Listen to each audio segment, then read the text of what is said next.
TikToker Prince Mamun ওরফে আব্দুল্লাহ আল মামুনকে আবার গ্রেফতার করা হয়েছে।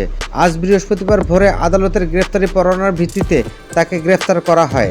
গত বছরের জুন মাসে রাজধানীর ক্যান্টনমেন্ট থানায় এক নারীর করা ধর্ষণ মামলায় প্রিন্স মামুনকে গ্রেফতার করা হয়েছিল।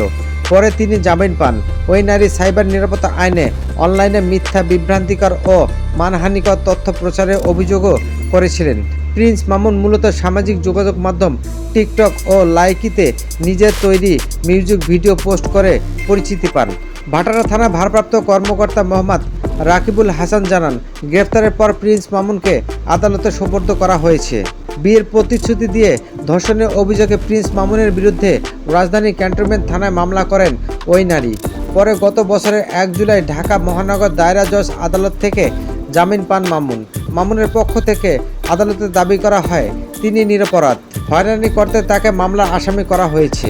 তবে ধর্ষণ মামলা ওই নারীর অভিযোগ, 2022 সালের 7 জানুয়ারি থেকে মামুন তার মাকে নিয়ে ওই নারীর বাসায় বসবাস করতে থাকেন। বিয়ের প্রলোভন দেখিয়ে তার ইচ্ছার বিরুদ্ধে একাধিকবার শারীরিক সম্পর্ক স্থাপন করেন। একাধিকবার বিয়ের বিষয়ে বললে মামুন বিভিন্ন অজুহাতে সময়ক্ষেপণ করতে থাকেন। সর্বশেষ গত বছরের 14 মার্চ মামুন তাকে বিয়ে করবেন এমন প্রতিশ্রুতি দিয়ে ধর্ষণ করেন। পরে তিনি বিয়ের কথা বললে মামুন ক্ষেপে যান ও গালাগাল করেন। তবে ধর্ষণ মামলার ওই নারীর অভিযোগ, 2020 সালের 7 জানুয়ারি থেকে মামুন তার মাকে নিয়ে ওই নারীর বাসায় বসবাস করতে থাকেন। বিয়ের প্রলোভন দেখিয়ে তার ইচ্ছার বিরুদ্ধে একাধিকবার শারীরিক সম্পর্ক স্থাপন করেন। একাধিকবার বিয়ের বিষয়ে বললে মামুন বিভিন্ন অজুহাতে সময়ক্ষেপণ করতে থাকেন।